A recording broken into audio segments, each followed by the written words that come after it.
On This Week in Enterprise Tech, we talk about how the FTC wants more power to go after those companies that are leaking your data. And Brian McHenry, Curtis, and I talk with Ian Iberg, CEO of NanoVMs, about unikernels and security. Twiet on the set. Netcasts you love. From people you trust. This is Twit. Bandwidth for This Week in Enterprise Tech is provided by CacheFly at CacheFly.com. This is Twiet. This Week in Enterprise Tech, episode 302, recorded August 3rd, 2018. Unikernels and the death of the security patch. This episode of This Week in Enterprise Tech is brought to you by Wasabi Hot Cloud Storage. Wasabi's disruptive cloud storage technology is helping enterprise solve one of the fastest growing issues, data storage. See for yourself with free unlimited storage for a month. Go to wasabi.com, click free trial, and use offer code ENTERPRISE.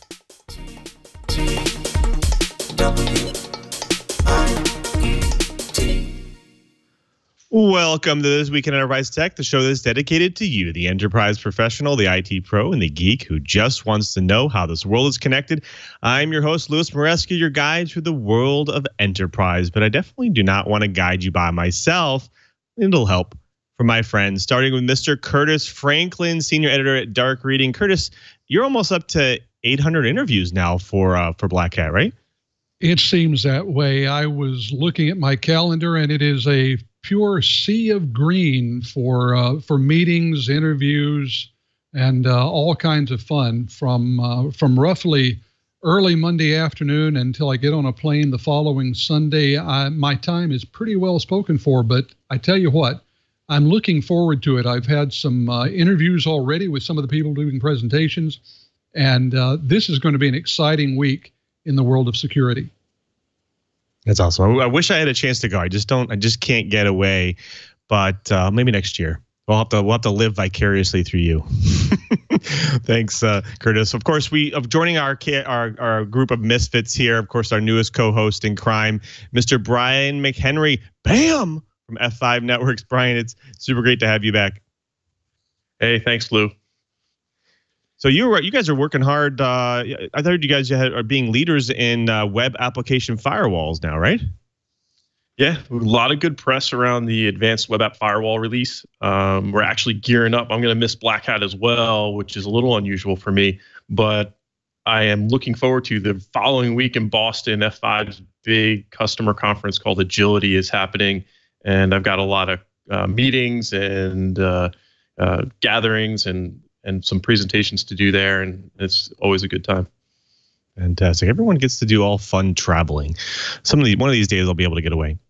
Well, folks, we have a pretty great episode for you. Not only are we talking about the FTC and how they want more power to go after companies once they leak your data, but we have a great guest also, the NanoVMs, to talk unikernels and securing your system. But we first, like we always do, let's jump into this week's blips. Now, you remember the days of the peer-to-peer file sharing networks surfaced by like LimeWire and Napster and other systems. You could share your music, your videos, and other files. And it kind of created headaches for the law enforcement due to the decentralized nature of the protocol. But law enforcers seem to find ways to target enough people, especially the ones that started the software, in order to stop the use of the protocol. Well, there's a new rodeo in town, and that's Augur. It's a decentralized prediction market platform and protocol on the Ethereum blockchain that's owned and operated by the people that use it. Augur is marketed as an open source system that can predict the next election or short a cryptocurrency, hedge against your least favorite sports team. It also helps turn political knowledge into predictive power by trading the outcome of upcoming elections. It allows you to hedge against catastrophic events like natural disasters, market crashes, and geopolitical upheaval. Well, Augur and its prediction market is not without controversy, especially the part about hedging against the demise of celebrities. The decentralized technology also means decentralized control. No one person can single-handedly change Augur or shut it down. It sounds an awful like gambling, doesn't it? Well, federal and state lawmakers and enforcers are not too happy about Augur. Augur's creators claim they don't have control over what its users choose to do with the protocol or the ability to shut it down. Since it's decentralized, it's hard to enforce laws upon it. Now, lawmakers and enforcers will need to look to other ways to uphold someone accountable, like going after the software developers, like they did with Napster. Now, blockchain is the new hotness, and new laws and enforcers are about to come along with it. A new Chrome extension alerts users to hacked sites. Now, nobody wants to enter their data on a hacked site, but unless you stay current on security news, most people don't know which portals are safe and which are potentially harmful. Now, a new Hack Notice extension for Google Chrome notifies users when websites they access have been recently compromised. Enterprises have access to services like Pwned List, Security Scorecard, Showdown, and Metasploit to help protect them from cyber attacks, but most individual users don't have access to anything like the same resources. Hack Notice aims to arm people with more data to make choices about the businesses they use. It was founded by Steve Thomas, former co-founder of credential monitoring service Pwned List, to make threat intelligence more accessible to the average user. With the Chrome extension, consumers can learn whether a website has been recently compromised before they submit any personal information. He said, "We are starting with Chrome, but we are absolutely open to other browsers," when he was talking about plans for the future. "We are already planning how to release the extension for Firefox. Here's hoping their plans extend to all the major browsers in the future." Thanks, Curtis. Scientific American just published an article about IoT botnets. Now, IoT botnets have been around for a while, and they've been growing rapidly, typically via poorly secured internet-connected security cameras, among other devices, running common Linux distributions. The Mirai and Perserai DDoS botnets from a year or two back were the first major incidents of how dangerous a massive army of small computers, such as those found in IoT devices, can be. Recent trends show botnets like these being shifted from DDoS for hire or so-called booter services to a new form of monetization, cryptojacking. Cryptojacking, also known as crypto mining, is the process of compromising a server or device for the purpose of loading crypto mining software. These IoT devices usually have the processing power to generate a fraction of a penny per day. But at the massive scale these botnets are worldwide, those partial pennies can add up over time. More ambitious attackers will also target poorly secured public cloud virtual servers, which have access to a lot more processing power. These attacks tend to share one thing in common: default or reuse passwords, making the hacking effort really trivial.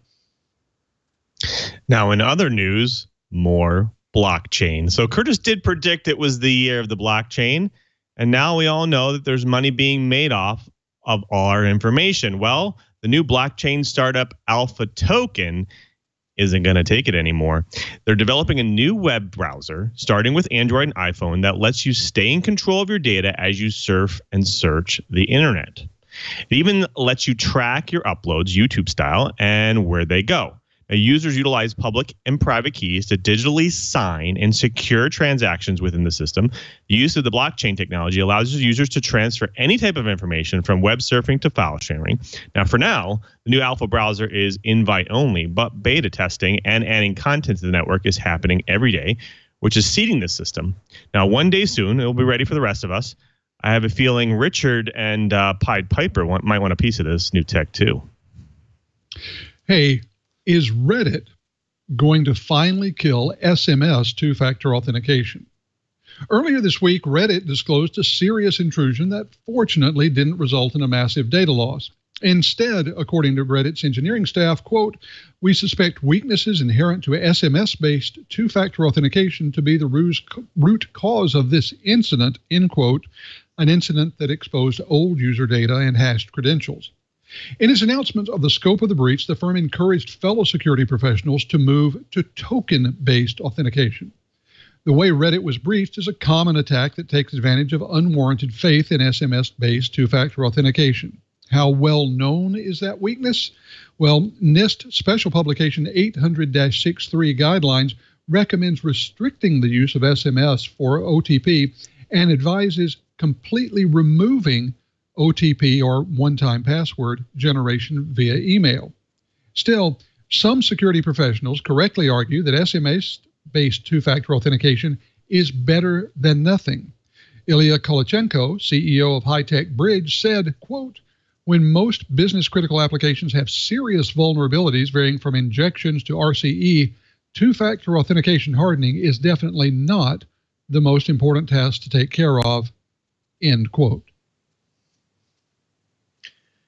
And what does cyber insurance really cover?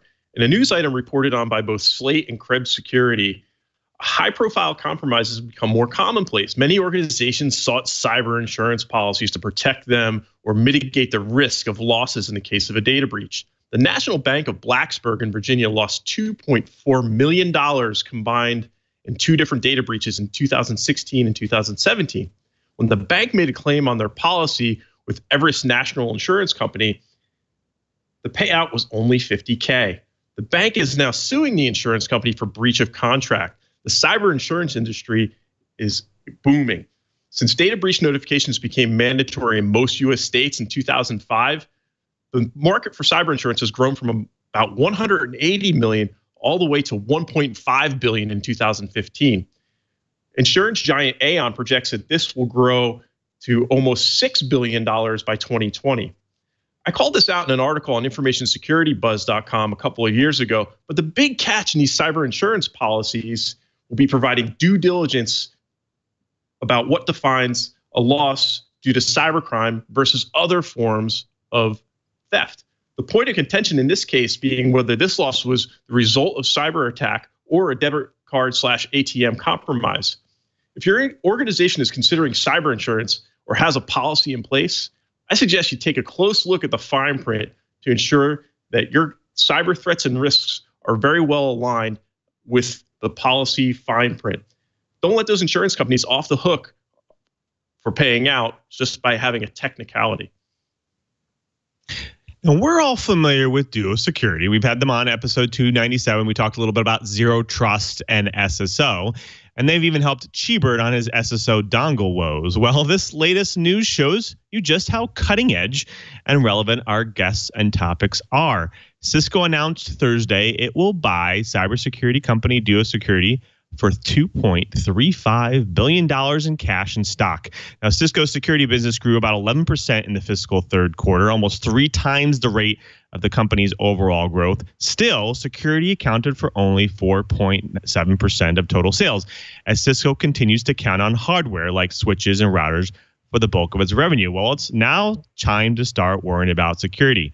Well, Cisco felt that the private cloud security software company, which prevents security breaches on devices, was well worth their weight in gold. Of course, Duo Security is also a sponsor of This Week in Enterprise Tech. Well, folks, that does it for the blips. Next up, the bites. And of course, we have a pretty good set of them. But first, we have to thank a sponsor of This Week in Enterprise Tech, and that's Wasabi Hot Cloud Storage. Now, you might be saying cloud storage tends to get expensive the more you store on it and the more times you actually access it and perform operations on it. And in this day, it tends to be true. The cloud storage competition sees how low they can get their storage fees and the ingress and egress fees. But these things and many more is where Wasabi Hot Cloud Storage prevails. Now, if you think about it, a lot of these systems, when you go down in price and tier, you tend to lose reliability and performance. Well, if you're doing small personal projects to large enterprise projects, Wasabi seems to have figured it all out. Listen to this cost. 0.49 cents per gigabyte per month. That's only $4.99 per terabyte per month. Plus, listen to this game changer. Unlimited free egress and no charge for API calls, so you don't have to pay to actually access your data. Now, you should go check it out, what you're already paying right now for cloud storage, because I can tell you not having the include egress fees or the API calls for CRUD operations will substantially save you money on cost of doing business. Now, if you're probably thinking, well, if they're cheaper, they must be slower or they don't have as many features or bells as whistles, right? Well, Wasabi has really developed some disruptive technology here. They have ways to actually pull raw performance out of their storage devices without compromising anything. They have a revolutionary process that lays data on disks sequentially as opposed to block. Now, what happens? Well, that means Wasabi storage is 80% cheaper and 6 times faster in speed than the industry leader. Now, are you and your organization worried about compliance? Well, Wasabi is HIPAA, FINRA, and CGI-S compliant as well. So you get fast, cheap storage, but isn't it worth it actually isn't worth too much if you have fast and cheap storage if your data isn't secure. Well, Wasabi has an answer for this as well. Wasabi offers a unique feature of immutable buckets that cannot be deleted or altered, thus protecting valuable data from accidentally or maliciously destruction, which is not available with competing solutions. Plus, they have a 90-day rotating integrity checks, and they have 11 nines of durability. Now, if you're worried about data migration to the cloud services, Wasabi also has an answer for this. They have the Wasabi Ball Transfer Appliance. Now, this thing is powered by Netgear, and it's designed to transfer super large data sets while dramatically reducing your costs and, of course, improving speeds. Now, you might already have a cloud storage, right? Well, your organization might already have something, right? Or your organization might be trying to store data on premise at some point to save costs, maybe if your own, or maybe even own your own co-location data centers, because maybe cloud services are costing you too much. Well, Wasabi will have you think about that again. I bet you are ready to try this out, right? Well, go build something fun or move some of your data right now. Experience Wasabi for yourself with free unlimited storage for a month. Go to wasabi.com, click the free trial link, and enter the code ENTERPRISE. See how much storing in the cloud can save your business. That's wasabi.com and enter that code ENTERPRISE. We thank Wasabi for their support in This Week in Enterprise Tech. Well, folks, let's jump into the bites. Now, when it comes to data breaches, sometimes it's hard to handle the fact that companies, when they leak your data, there's really no way to hold them accountable unless you pony up some cash and civilly sue them. Well, one way the EU is actually fighting back is using GDPR.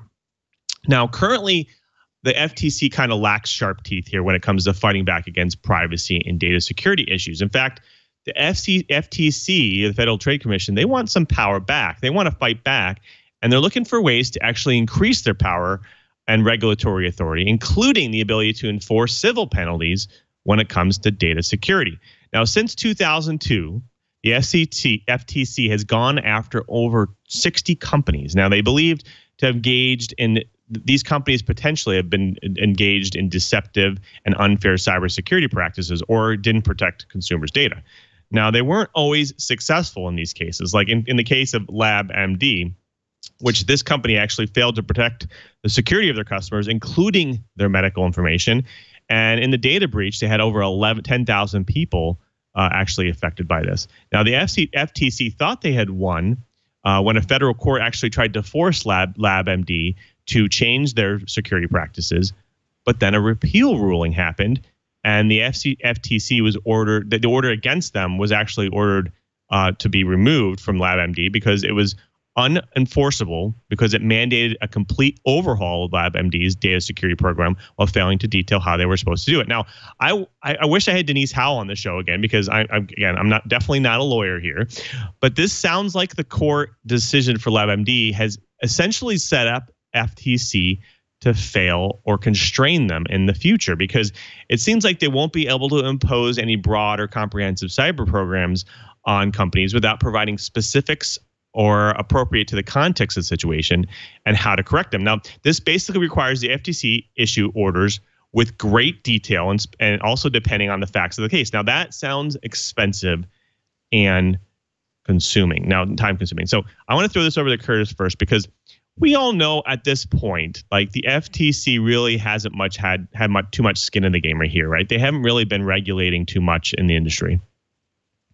Very true. And, this is one where normally I'm in favor of some government oversight to make sure that things don't get out of hand.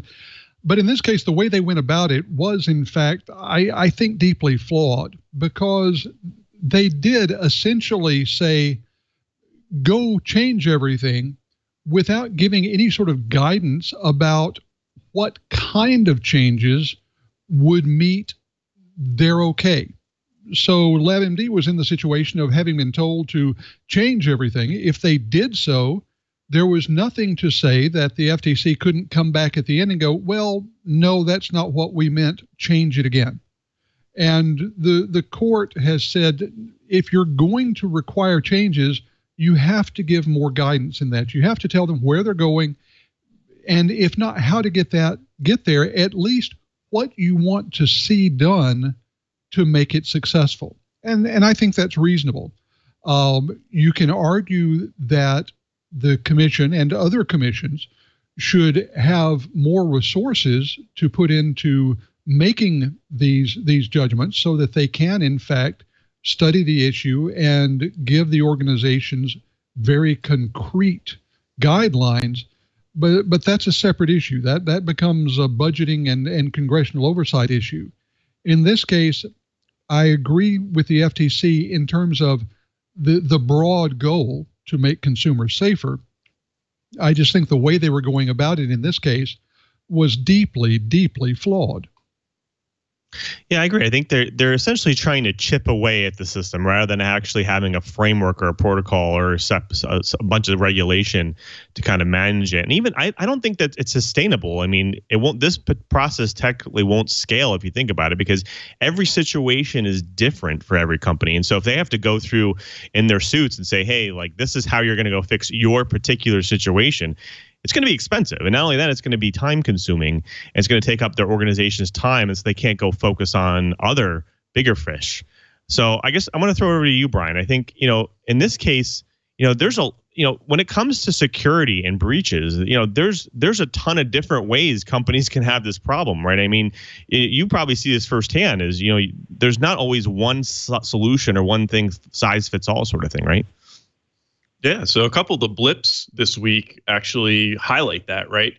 The cyber insurance one that I covered, as well as the note from Curtis around two-factor authentication, and they noted like RCEs and big vulnerabilities are all out there. And so what, at the end of the day, what describes due diligence? The payment card industry, or PCI, has attempted at some level to try to establish what's in scope, what's out of scope, what represents a significant risk to cardholder data. And there's probably a model in there somewhere that the FTC might be able to adopt. But probably, what you said, there's a lot of variations, and there's a lot of organizations, because they never had to handle credit card data, are probably being a little bit lax with their approach because they didn't foresee any risk of like fine or legal action for negligence. Now, there are some laws on the books, as I mentioned.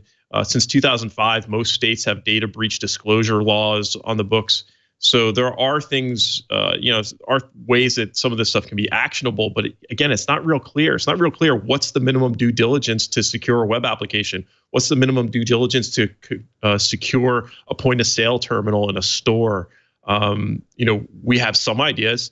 And the other thing to consider is the more regulations you put around these types of things, does it hinder people from starting business? Does it slow down innovation? What does it do to stop these things? So there's a very fine line here, and there's not a clear cut sort of this is the best right way to move forward. But we do need to do more to establish what is due diligence and what is a good job of securing customer and individuals' data.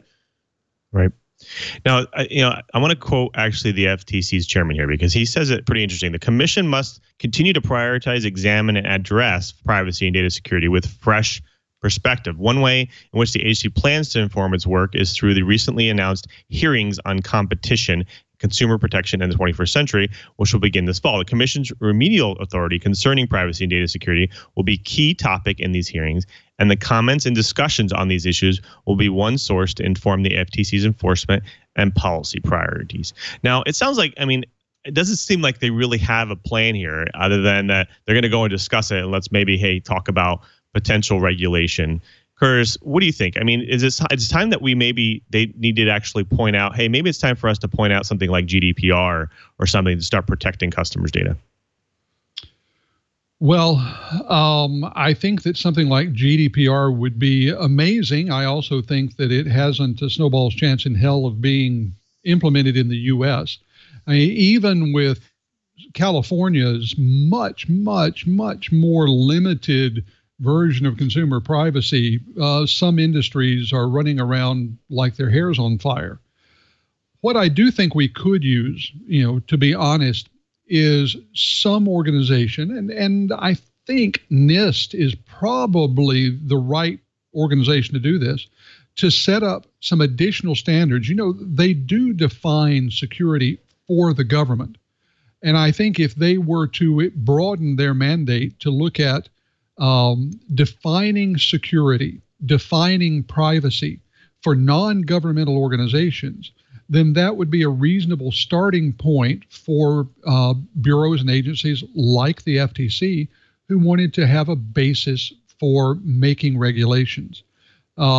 Frankly, as I said, I don't think we're going to get that. What I suspect we're going to have for at least the next half decade or so is a patchwork where privacy is added little by little through precedents set in court cases.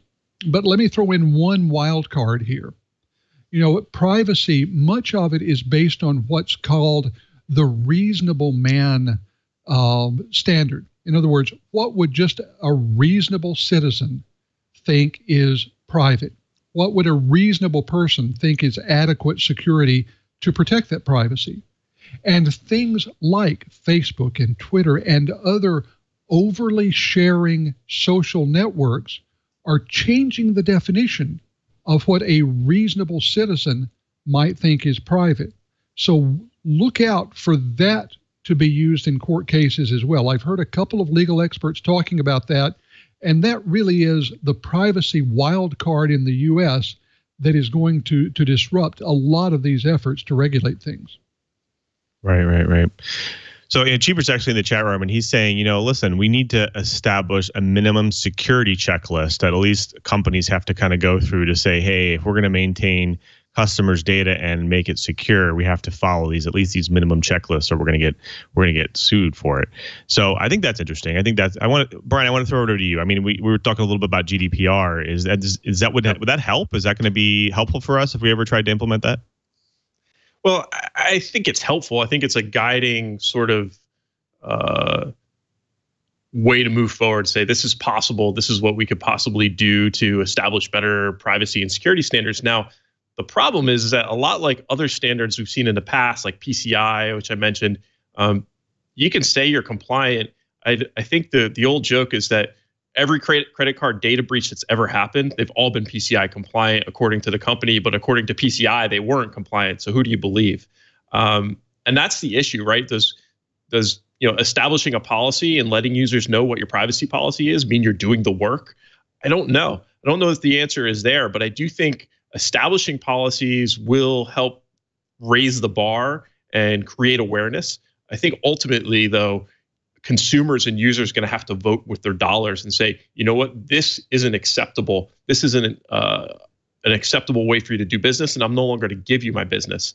We're going to need to see users and large organizations choose services based on the security that they offer, based on the privacy features that they offer and guarantee, rather than just choosing the least cost or most feature-rich service.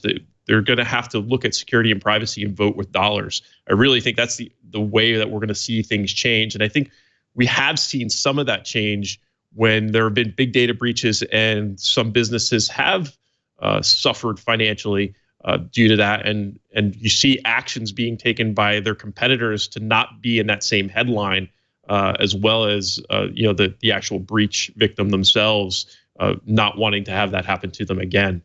In terms of reputation lost and loss of customers, loss of revenue. Right. Yeah, I definitely think that hitting their pockets will definitely hurt if customers kind of say, hey, I'm going to leave this system or this service. The only downfall is, with some of these suits, if you look at some of the suits that the FTC actually went up against, they actually showed the fact that some of these companies actually have privacy claims on their site. They say, hey, we do this with your data. We keep it safe, that kind of thing. The key here is they just never are being held accountable for it. I mean, they lose data, or they're breached, or they make things insecure, and they're just not being held accountable. And I say if they're held accountable more often, even from a civil perspective, I think they'll start to actually change their ways. But again, this is just a one-off thing. I think a little bit of legislation might actually force them along the way. Now, there is a couple questions in the chat room. Curtis, I want to throw over to you. Is there really any supporting legislation today to help support some of this? Nope. And frankly, in the current Congress, I don't expect that there would be. We are currently in a very anti-regulation or limited regulation Congress. I suspect that will be the case as long as the current Congress exists. It's going to depend heavily on what happens in the off-year elections coming up this November. If there's a dramatic shift in the makeup of Congress, then there might be an appetite for some legislation on future regulation, but that would almost certainly set up a battle with the White House. And the real question is whether either side has the stomach for a real battle over something that they see, frankly, as a minor issue. You know, when you compare this kind of privacy regulation to things like taxation and healthcare and other things, there just aren't an awful lot of politicians willing to stake a great deal on this topic. Right. Makes sense. Well, again, only time will tell here. We'll see what happens here in the coming winter or fall when the FTC starts taking charge. Well, folks, that does it for the Bipes. Of course, it comes to my favorite part of the show. It's when we bring in our guest and helps drop some knowledge on the Twyat riot. And today is no exception. We have the CEO of NanoVMs, Ian Iberg. Welcome, Ian, to Twyat. Hey, how's it going? I'm doing fantastic. So there's a lot of disruption in the market right now with the fact that companies are moving to containers and enterprises thinking, hey, like I really need to start scaling my data better and making more sense, maybe even more securing our data. Can you maybe go through, containers are kind of the hotness in infrastructure scaling right now. Are there misnomers here?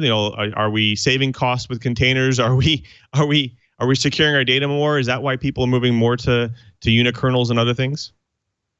Yeah, containers get compared to Unikernels too often, I think. They're fundamentally completely different beasts, and we kind of contend that containers are even less secure than a basic virtual machine, because even the name container gives you this false sense of security.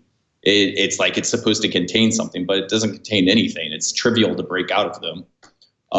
So it's kind of a false dichotomy. But yeah, Unikernels are starting to see more attention, especially on the security front, simply because of the inherent operating system defects that they prevent. Right. So I think maybe just go over a little bit about what Unikernels are, just maybe the technology behind them, and kind of if you can maybe compare the difference between that and containers, that'd be helpful. Sure. Yeah. So at the end of the day, I assume probably most of the audience is aware of a virtual machine, which most of our software is being deployed to today, whether you're public cloud, private cloud, somewhere in the middle with hybrid, whatever you want to call it today. Most of our software is virtualized, and containers kind of take this abstraction further, and they break it up into each different process. Unikernels, on the other hand, at the end of the day, are usually deployed as virtual machines. And so, in our Unikernels, there's no Linux running underneath it. There is no Windows running underneath it. It's literally just your program running on top of the hypervisor. And you cannot fork new processes. So shellcode exploits go out the door. Mini remote code execution attacks, they go out the door. It's a single process system, and it's sitting directly on top of the hypervisor. Right, makes sense. So it's essentially it's a customized version of the OS that you're kind of a la carting based on capabilities. Is that kind of simplifying a little bit? Yeah, it's a rough vein. What it really is the realization that, if we deploy to, say, Linux today, say it's a web application, we're deploying to a system whose design concepts were largely made in 1969, 1970, roughly 40, 50 years ago. Not much has changed since Ken Thompson and Dennis Ritchie started working on Unix a long time ago. And you have to realize that the systems that they were working on, the PDP-7s, the PDP-11s, these systems cost $500,000 in today's money.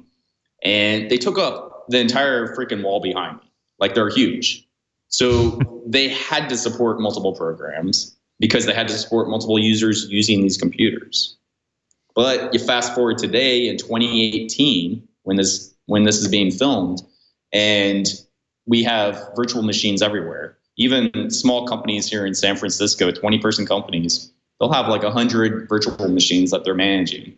And they're splitting these VMs up into one program per VM. And obviously the container abstraction takes that further. And so our question is do we really need a full-fledged general purpose operating system that's filled with security holes serving up these applications? Do we really need to give attackers the ability to run their software on our systems?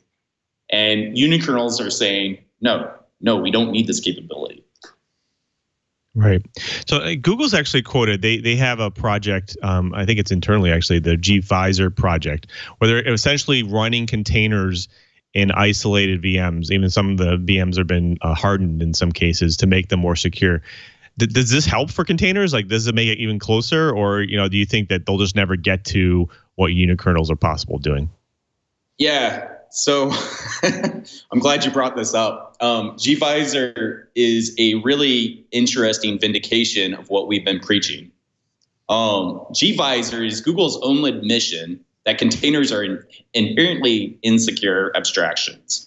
Google is on record of saying that any container that they run is already backed by a virtual machine because they don't trust container technology to deal with the security aspect. And gvisor, the way they implement it, there's basically two methods. One, they resort to KVM, which is the hypervisor, of course. Or two, they resort to ptrace, where they intercept every single system call. The problem with the ptrace abstraction is as anybody who knows who's used ptrace before, is that it's incredibly, incredibly slow. Like, so slow that it's simply not a production worthwhile endeavor. So I find gvisor interesting just simply from the fact that Google is saying, hey, we know containers suck, and this is an option if you really care about it. Right. So let's talk a little bit about the fact. I think there was some call outs, the fact that unikernels tend to run at the ring 0 access to the OS. And that's concerning because that means that they have much lower level access. And if you run some malicious code on there, you're in big troubles. So does this create any more issues for unikernels in that case than maybe containers or just standard VMs? So I'm glad you brought that up. It's a common criticism that is brought up by various people every now and then. And the criticism that it's running at ring 0 is completely unwarranted, and for a couple of reasons. Number one, if we were deploying unikernels to real hardware, which we aren't, if we were deploying unikernels to real hardware, yes, you have that abstraction to where you can just crash the server, and now you have a crashed server and it's on hardware and all things go wrong. But that concern goes away because we're inside of a virtual machine. So that's one thing. Another thing to think about is like, oh, you're running in ring 0, therefore you must be able to attack other programs on that system. Once again, this concern is completely unwarranted. Why? Because unikernels are single process systems. They only run one program per VM to begin with. And so that concern goes out the window because we're not like Linux, where you go to Amazon, you go to Google, you boot up a Linux Ubuntu instance, you immediately have 100 programs running, even without you installing a single thing. So unikernels, you boot up that instance, and it's just that one program. If you have a Drupal installation, your PHP interpreter is a unikernel, then your database is a unikernel, and maybe you have a load balancer in front of it. That's a unikernel. So each program is isolated into a VM. So the ring 0 thing, that's just a misconception that people have because they actually haven't utilized the systems yet.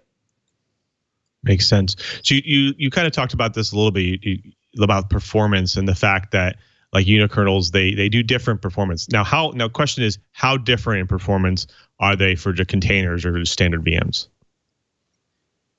Good question. They're ridiculously fast is the answer to it. You know, some researchers are booting unikernels in about 5 milliseconds. So to kind of tell you how fast that is, Docker, containers boot in about 100 milliseconds. So multiple orders of magnitude faster than a container. And obviously a normal Linux or Windows VM, seconds to minutes, which is just light years slower. So boot time is incredibly fast, but runtime is also much faster. So and one thing to clarify is that there's many different unikernel implementations out there. I can count 10 different unikernel implementations, and not every one is made equally. But generally speaking, since it's a single process system, you start getting rid of this context switching that happens. And there's two forms. There's from kernel to user, back and forth. So we're talking every single packet that comes into your network and every single disk write that hits the disk. That's a kernel to user traversal. And unikernels typically in most implementations remove that traversal. This massively, massively speeds up your systems. Microsoft themselves have measured this, and they've said that this costs 30 to 40% performance hit. And it's just something that engineers have to live with because they haven't really dealt with anything else. So that's one form. But then the other form is I spoke that of Linux systems and Windows systems, they have hundreds of programs running. And so it's an illusion. It's an illusion that these programs are actually running at the same time. It's not. They're switching back and forth really, really fast and pretending to run at the same time. And so that's an extra cost that unikernels get rid of.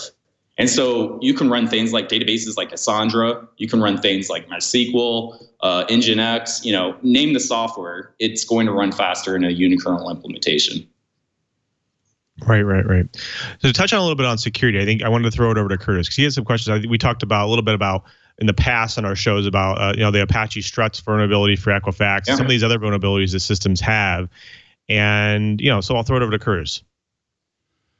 Yeah, I'm curious about how the microkernels deal with being on separate cores and with the speculative execution that especially that the Intel architecture is doing. Are each of them absolutely in their own memory space, or are they kind of subject to the same kind of speculative execution issues that most of the mainstream operating systems and environments have been shown to be susceptible to? Yeah, that's a good question, and I'll say right off the bat that they're totally susceptible to Spectre like attacks. We can't prevent problems that are present in the hardware, right? So I'm not going to pretend we can. What I will say is that the patches that have been introduced to deal with these attacks, like Spectre, they incur massive performance penalties when applied. And so when you couple that with unikernel performance advantages, you have that inherent benefit coming in there. Likewise, the attack vectors are completely different. So if we look at how you would attack through, say, a Spectre attack, you're either coming in through the hypervisor or you're coming up through the guest, right? And so if we're coming up through the guest, that implies that you have things like a shell, implies that you have some other sort of access to that guest VM so you can attack the other VMs. And so that's not present in unikernels. So that vector of attack kind of is diminished, right? And then the other way, coming in through the hypervisor, well, I mean, if you have control to the hypervisor, say you have control to Amazon's infrastructure, good luck, we're all screwed, so. Okay, well, let me continue on the hardware-based issue, and it sounds like with a scheduler, you might be able to put each of these unikernels off on a separate core. Is that something that you can do so that you really can start taking advantage of these, multi-core processors that are in so many of the servers? Yeah. So to answer the question, we actually already pin our processes 2 cores to begin with. And we just do that for other reasons, performance mainly, and also management reasons. But the orchestration system that we've kind of developed, we do that naturally. That's not really a unikernel thing. That's more of like, how do you manage the VMs type of practice, though. Well, my last question then is that if you can pin to a core, does that indicate that in the future you might be able to go off and run on GPUs so that you could get some really massive implementations going? We haven't personally looked at GPUs, but there's definitely interest. Not only GPUs, but other different non-x86 architectures. RISC-V is definitely something that we've been sniffing around at, for instance. So, Brian, you had a question about security, right?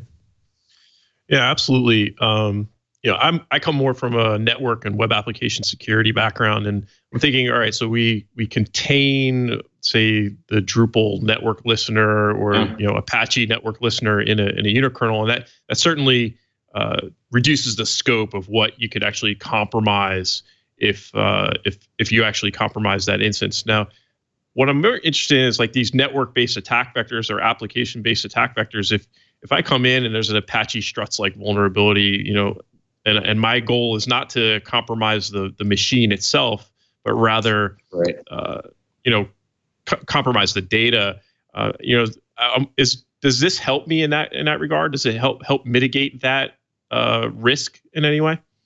Yeah, and I'm kind of glad you brought this up, because I think a lot of people don't really understand how some of these attacks work. It's one thing to say, oh, I have this exploit, but it's another thing to understand exactly how the hacker is working. So, I kind of have a long security background. I was one of the original 14-year-old, so to speak, getting into these servers. And so I have a very good idea of how these guys work. And when we look at Apache struts, vulnerability that affected Equifax, we look at exactly what's going on. It's not necessarily the fact that they were able to find the flaw in the system. The same thing with Drupal getting. It wasn't the fact that there was a flaw in the form sanitization function. Bugs like that happen all the time. It's a part of the software development lifecycle. It's going to happen. It's expected to happen. What should not happen is the fact that I can run my program on your computer because I was able to fork a shell. That's the problem. And that's what unikernels solve. Because who cares if you get control of EIP? It doesn't matter in a single process system. What matters is that you're able to download new code. You're able to run your code on that end system. That's the problem. And when you kind of remove that problem, you start to realize that you start solving a lot of security issues right off the bat. Yeah. So what? Let me see if I can clarify this in my own head. Is what you're saying is like really what attackers are actually trying to do when they find a vulnerability is really just chain that exploit into another exploit so they can land software. I mentioned in the blips about crypto jacking and crypto mining, right? So one of the they're using Apache struts right now to land crypto mining software. So is that what you're getting at? Is that you're really going to mitigate that impact? Yeah, half the time the attacker doesn't really even care what software they're attacking. They're just looking for their way onto your system. That's all they care about.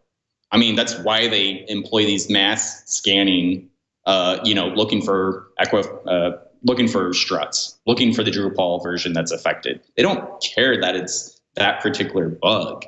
They just know that they can scan for it. They can pop into the system, land, then download their crypto mining code and start running that as another process, another program. That's all they care about. The exploit itself, the bug in the software, that's just like them picking the lock to enter your house. Then they open up the garage and they drive in the van and start loading it up. That's the problem.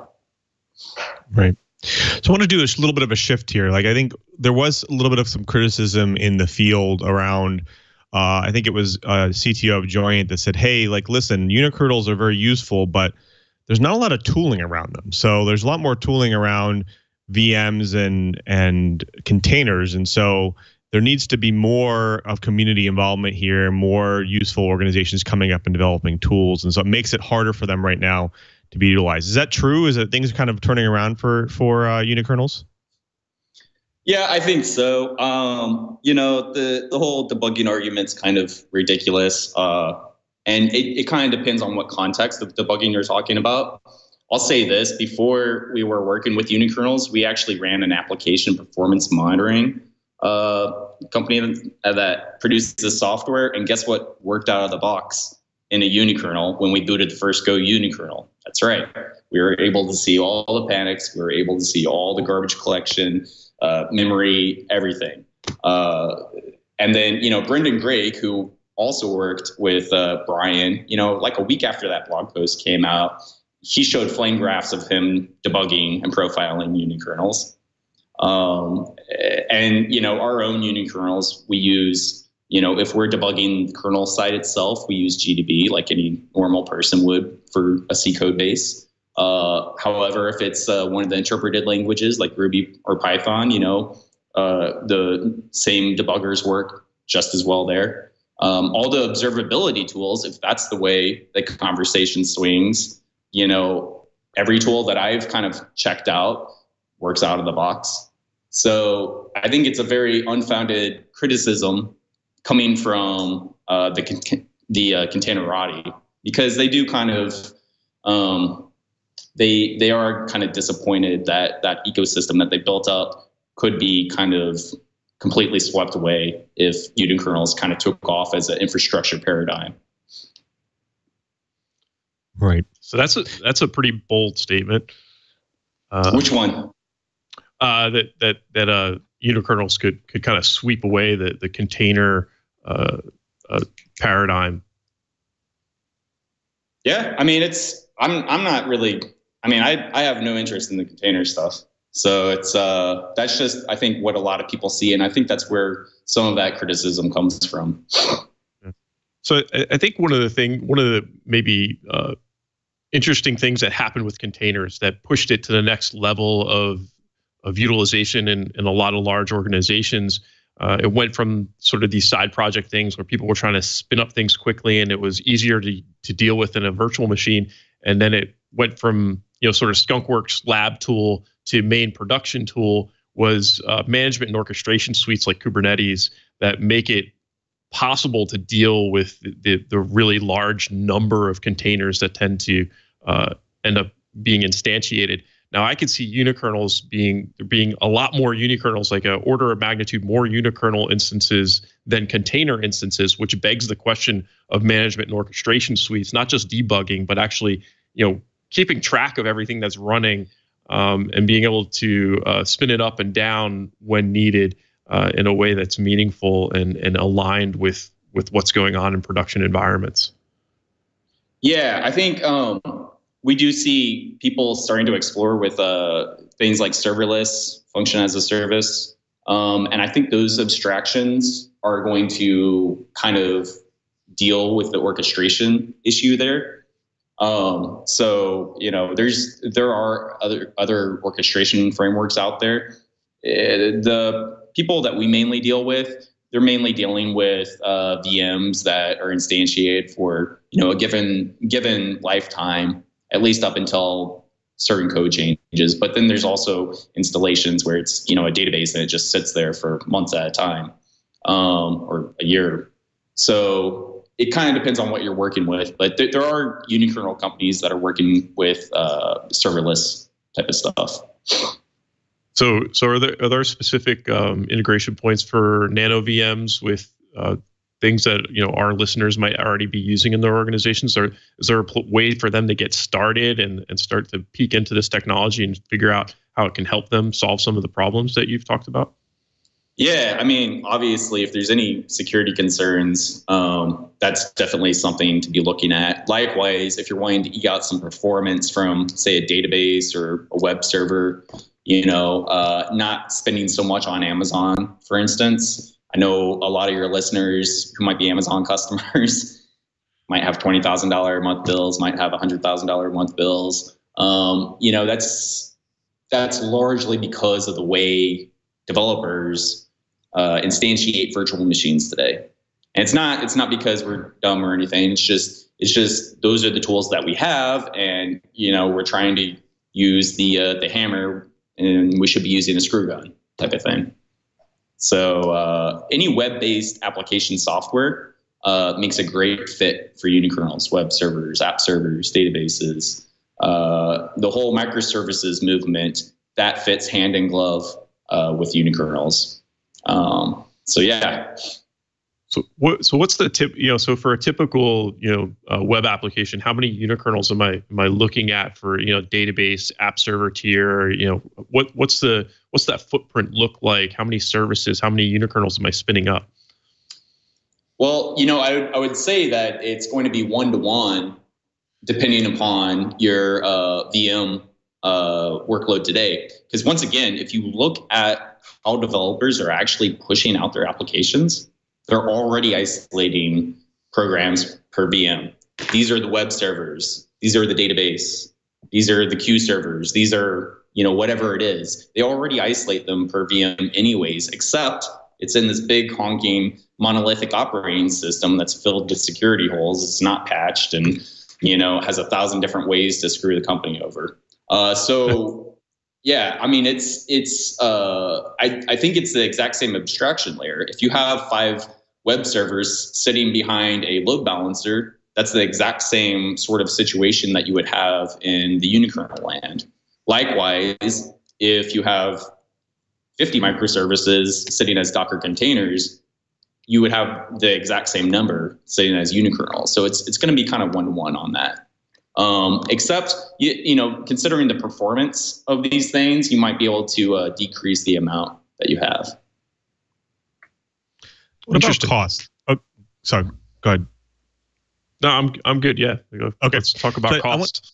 Talk about a little bit about cost too. I think there is a misconception. Obviously, you said, hey, people are using VMs right now. Their costs are quite high. When people even move to containers, sometimes their costs tend to go up. Right. And so is that the same for Unikernels too, or? Yeah. So that's one thing that we run into all the time. You talk to a lot of the shops that have adopted containers en masse, and one of the talking points that is said was, hey, this kind of decreases the DevOps cost, which is a real cost, especially here in San Francisco Bay Area. It decreases this DevOps cost, and it's simply not the case. You look at them, and they go out and hire 10 DevOps people, which is incredibly expensive. So on the human side, it's expensive, but then also just on the raw infrastructure, it's expensive because you adopt your container system, and then you got to stand up this service mesh, and then you got to stand up the secret store, and you got to stand up this, and everything has to be clustered. And then all of a sudden you have 60 instances and it's serving one web server. Why? Right.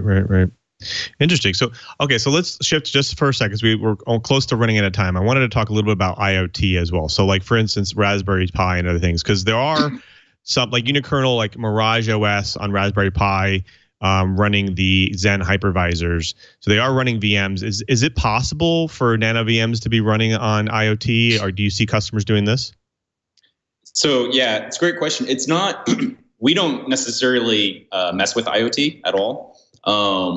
Basically if it's Intel x86, we'll touch it. If it's ARM, V8, something like that, we leave it to other Unikernel companies that do exist. And so I think IoT is a great place for Unikernels. You look at all the botnets out there. How are they built? They're going after routers, cameras, all these unpatched Linux systems that are just sitting out there. Some of them have Telnet, for crying out loud, on them. Okay, most of them have Telnet, right? and if it's not Telnet, it's some SSH and it's completely ridiculous. Completely ridiculous. I have a security system in here. It's running Linux. For all I know, it could be a part of a botnet, because that's how stupid this has gotten in the past 10 or 15 years. So IoT components make insanely great use cases for unikernels, and there are definitely companies working in the space provisioning unikernels on these devices. And interesting enough, they are not just flashing the device; they are running things like Zen on them, mainly for management reasons. Right. Well, folks, we've run out of time. You've done it again. You've sat for another hour with the best dang enterprise tech show in the planet, according to 9 out of 10 Unikernels. But of course, I want to thank our panelists for dropping some knowledge on the Twiat Riot, starting out with one of my co-hosts in crime, Mr. Curtis Franklin. Always a pleasure to have you, sir. Can you tell the folks at home where they can find you, your work, and where you're headed next? Well, next week you can find me, my work, pretty much all parts of me out in the desert. I'll be at Black Hat and then DEF CON all of next week. I'll be tweeting heavily, so follow me at KG4GWA if you'd like to keep up on all the security goodness and scariness going on out there. As always, you can find my writing at Dark Reading. Would love to have you take a look at what I'm writing and leave your comments. Let me know what you think. You can always find pointers to that, once again, on Twitter at KG4GWA. Fantastic. Thank you, Curtis. Hopefully what happens in Vegas doesn't stay in Vegas, because we want to hear about what's going on. So we're looking forward to it. Of course, we want to thank our newest co-host in crime, Mr. Brian McHenry. Brian, can you tell the folks at home where they can find you, all of your work about Fat5 and all that stuff? Absolutely. Thanks, Lou. First of all, head over to devcentral.f5.com. That's F5's community site. I blog there fairly frequently, as does my team in customer solutions engineering as well. On that point, we're going to be in Boston at F5 Agility, not next week during Black Hat, but the following week. So if you're in Boston and you want to meet up, definitely look me up. And the easiest way to contact me is right there on Twitter at BA McHenry. Walk up, say, hey, Bam, I saw you on Twiat, and I'll definitely be willing to sit down and chat. Back to you, Lou. Fantastic. Thanks, Brian. Well, of course, we want to thank our guest, Ian. Great show. Thank you for being here. We wanted to give you 30 seconds just to tell the folks at home where they can find you, all of your work, and a little about NanoVMs. Yeah, so you can find us over at nanovms.com or on Twitter, LinkedIn, a few of the social channels out there. You can see us at Black Hat. We'll be at Black Hat next week, and we'll also be back in Vegas, unfortunately, for VMworld 2 weeks after that. So, stop by and say hi if you're in town. Fantastic. Well, it was always great to have you here. And I think that we'll definitely want to have you back, because we want to hear a little bit more about how the NanoVMs are beating the container market. Thanks again. Well, of course, we also want to thank you. You tune in each and every week. We couldn't do the show without you. You are our loyal listeners and followers, and we love that you're here. We want to make it easy for you to watch and listen this week in Enterprise Tech. Of course, go to the show page right now, twit.tv/Twiat.